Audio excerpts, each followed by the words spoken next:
사무엘상 3장 1절 한 절만 보시겠습니다.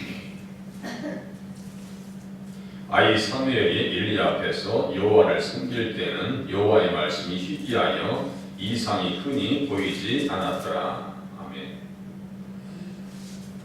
사무엘을 하나님께서 부르실 때 영적 상황을 주님께서 이렇게 기록해 놓은 것입니다.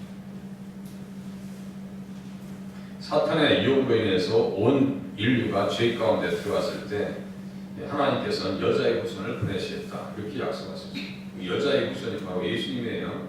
창세기 3장 15절 그것을 멀리 보고 어머니 보고 이렇게 표현합니다. 여자의 후손을 왜 보내게 되었는가? 사탄의 그 간결로 인해서 온 인류는 사망 가운데, 죄 가운데, 멸망 가운데, 지옥 가운데 음부의 권세가 한량없이 입을 벌려서 온 인류는 저주받은 상태 가운데 들어가 있었습니다. 하나님께서는 그 인류를 구원하시고 그 인류를 하나님 앞에 인도하시게 하기 위해서 아브라함을 선택하십니다. 그 모든 가정 가운데를 지금 다 보고 성경들을 지금 대하지 않냐면요, 이게 잘 이해가 안 돼요. 그 구원의 계획을 어디에서 완성시키시느냐?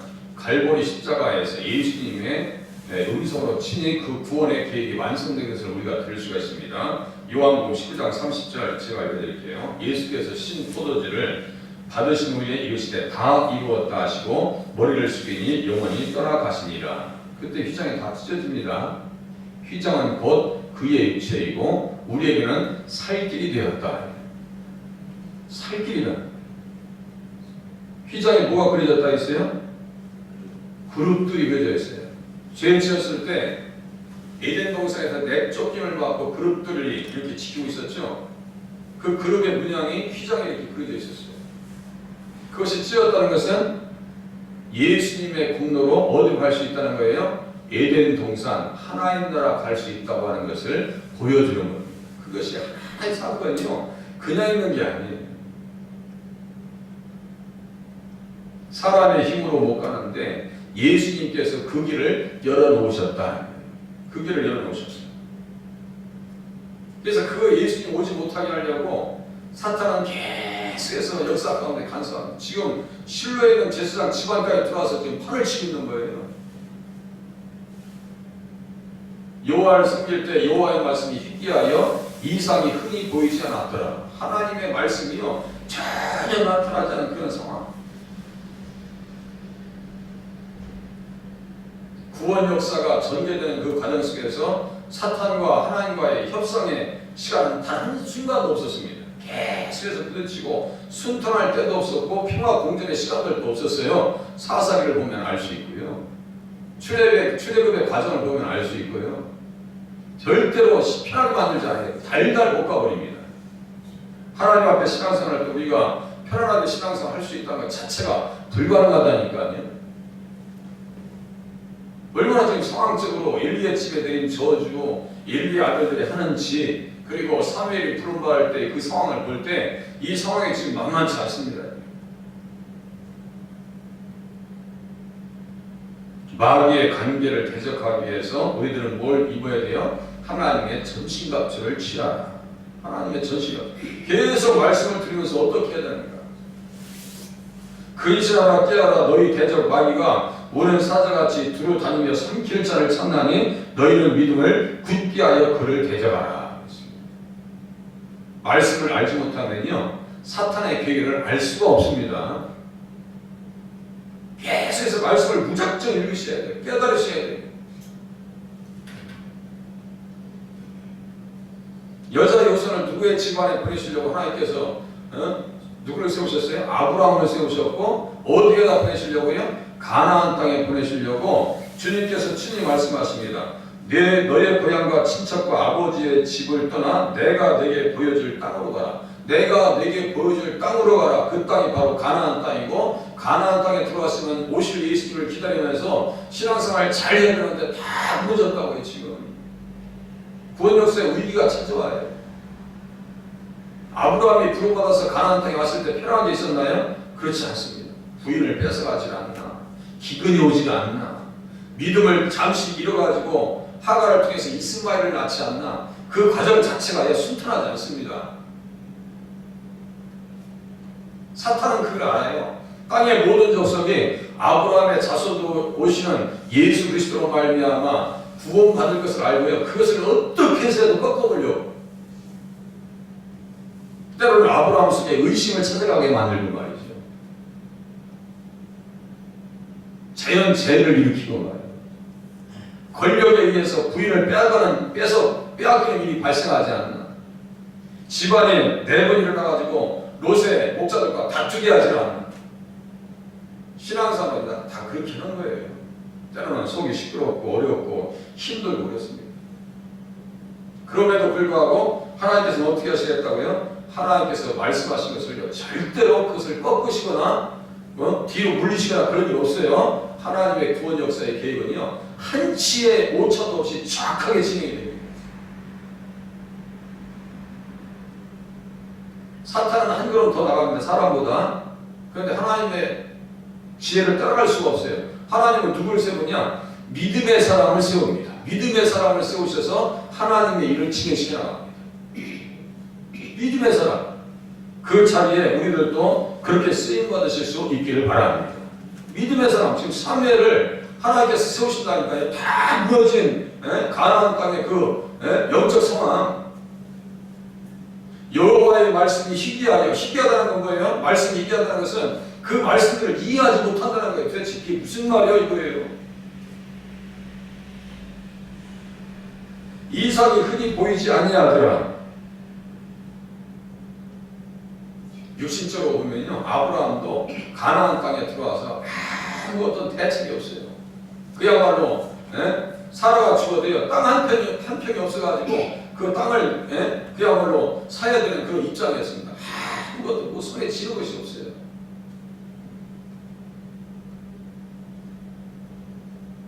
그가 나온과 본향을 생각하였더라면 들어갈 기회가 있었으려니와 그들이 이제는 더 나은 본향을 사모하니 곧 하늘에 있는 것이라. 가나안 땅에서 무엇을 사모했어요? 하나의 나라를 사모했습니다. 우리가 이 땅에 살면서 어디를 바라보면서 신앙생활 해야 돼요? 하나의 나라를 바라보면서 신앙생활 하셔야 될 줄로 깨달으시길 바랍니다. 아브라함이 그렇게 했어요. 지금 사무엘도 지금 그 말씀을 받아가는 과정이에요. 소명의 과정입니다.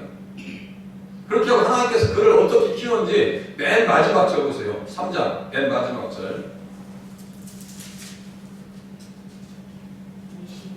21절. 여호와께서 실루에서 다시 나타나시되 여호와께서 실루에서 여호와의 말씀으로 사무엘에게 자기를 나타내시니라. 여호와의 말씀으로 사무엘에게 자기를 나타내시니라. 다시 나타나시되, 이것은 영어 성경에 보면 계속해서 나타나 주셨다는 얘기예요. 계속해서 사무엘을 만나 주셨다는 얘기예요. 그러니까 구약 전체 지금까지 기록된 말씀에 대해서 사무엘이 전문가가 됐을까요, 안 됐을까요? 전문가가 됩니다. 아브라함과 이삭과 야곱에게 주신 그 언약의 말씀과 그 복된 말씀이 무엇인지를 사무엘은 깨닫고 창세기 49장 10절에 유다에게서 귀가 떠나지 아니하고 통치자의 지팡이가 떠나지 아니하기를 실로가 오시기까지 하시리라고 하시는 그 말씀이 가슴에 아주 사무치게 와닿습니다. 그래, 유다 지파에서 왕이 오시는구나, 유다 지파에서 예수님이 오시는구나, 이걸 알아요. 그걸 합니다. 그래서 사무엘을 통해서 누굴 세운다 했어요? 다윗을 세웁니다. 이게요, 단순한 일이 아니에요. 사람을 세우라는 것이 단순한 일이 아닙니다. 언약의 등불이 탁 떠져나갈 때 하나님께서 사람을 세우신다니까요. 가나안 땅에 흉년 들고 애굽에 흉년 들어서 보세요. 7년 동안 흉년 들으면 다 죽어나가요. 그때 누굴 세웁니까? 믿음의 사람 요셉을 세웁니다. 말씀이 그를 단련시켰대요. 그게 무슨 말씀이냐면요, 하나님의 구원 계획과 하나님의 언약의 말씀이 무엇인지를 요셉은 알아요. 그래서 우리들의 후손을 남기시려고, 이 땅에 남기셔서 그를 통해서 구원시키시려고 하나님께서 나를 먼저 보냈다는 얘기예요. 이게 엄청난 고백이에요. 그러니까 야, 내가 깨끗하게 살아야지, 정결하게 살아야지. 만약에 보디발의 아내의 유혹에 넘어갔더라, 홈리와 비누아스처럼 넘어갔더라면 끝나는 거예요. 다 끝나는 거예요. 근데 요셉은 그걸 알아요. 모함을 뒤집어 쓰고 오해를 뒤집어 쓴다고 해도요 전혀 흔들리지 않습니다. 그냥 감옥에 가고 말아요. 감옥에 간 것이 훨씬 잘 됐죠? 그렇죠. 훨씬 잘 됐죠.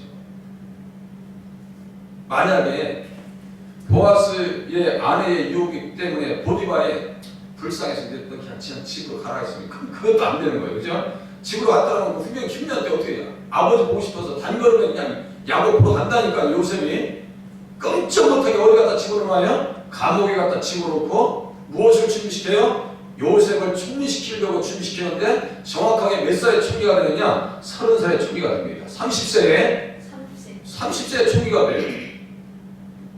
예수님이 몇 살에 공생애를 시작해요? 30살에 공생애를 시작합니다. 정확하게 다 맞춰 나갑니다. 다윗도 몇 살에 왕이 돼요? 30살에 왕이 됩니다. 뭘 다 맞춘 거 같지 않아요?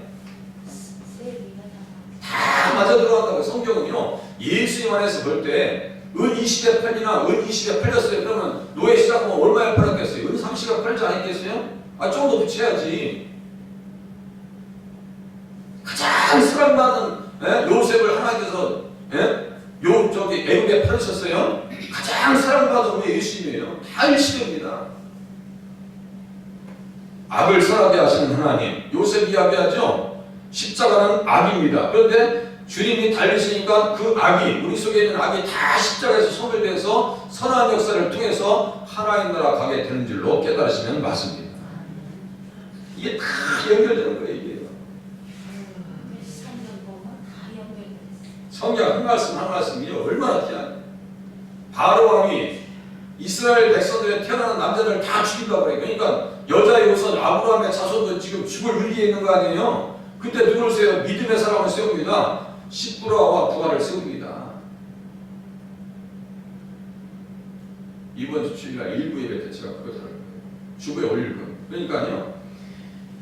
구원 역사의 위기가 찾아올 때마다 하나님께서는 믿음의 사람들을 준비시켜서 사탄보다 한 걸음 더 나가십니다. 사탄은 우리가 생각할 때 이야 그래 이게 등불이 다 꺼져버려요. 이게 엘리의 아들들 그렇게 세상을 다 망쳐놓고 이게 구원 역사의 계획이 다 무너지겠다 싶은데 하나님께서는 누굴 세우시느냐?